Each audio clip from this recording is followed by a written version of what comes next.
Hello mga nakamas, excited na ba kayo? Because today is the day na pinakahihintay natin.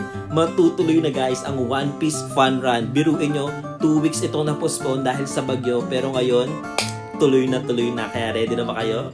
Pero syempre, gusto kong i-share sa inyo bago ko isuot ang race kit natin. Okay? So, malapit lang naman kasi yung sa Fairview dito, which is yung venue ng fun run natin. At ang fun run natin na to na One Piece ay first ever sa Philippines. And first ever din ata sa SM Fairview or sa Fairview.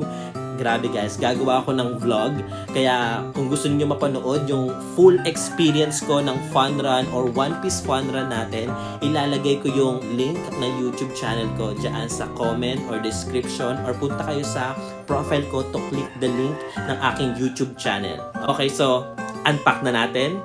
Meron siya nakalagay siya sa ganito parang envelope, yung One Piece fun run. And syempre, hindi mawawala dyan ating t-shirt or yung singlet. Ayan. So, ang kinuha kong size is medium. Sana kasya siya. So, try na natin agad. Sana kumasya to. Ayan. So, ito yung design niya guys sa harap. Sobrang ganda oh. Tapos yung ano niya, yung tela kasi niya guys, talagang pang jogging or pagtakbo talaga. Or pang exercise. Ayan. Tapos ito yung likod naman niya guys. Ayan. So, may One Piece logo. And then, syempre, yung Toei animation. And ayan, si Sunny. Okay, so try na natin.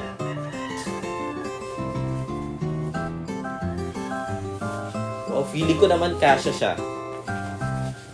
Uy, fit na fit. Fit na fit yung medium sa akin. The best. Ang iba pang laman nito guys, syempre, yung race number mo na ilalagay mo dyan sa harap or kahit sa likod or kahit saan mo siya ilagay, okay lang naman. As long as meron ka nito para ma-identify, di ba, yung run number mo. Okay? Especially kapag nauna ka sa finish line or meron kang award or may prize ka. Kailangan nandyan lagi yan. Okay? And then,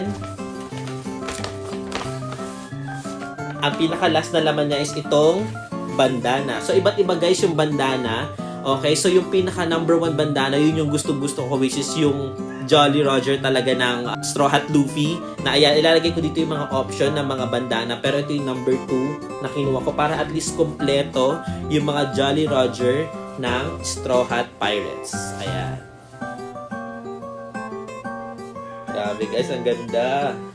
Ayan, so syempre, yung iba pang mga items na ibibigay ay doon na mismo sa event, lalo na kapag nakatapos ka na sa finish line. Okay, dyan meron loot bag, meron din tayong finisher's medal, at kung ano-ano pa. Okay, so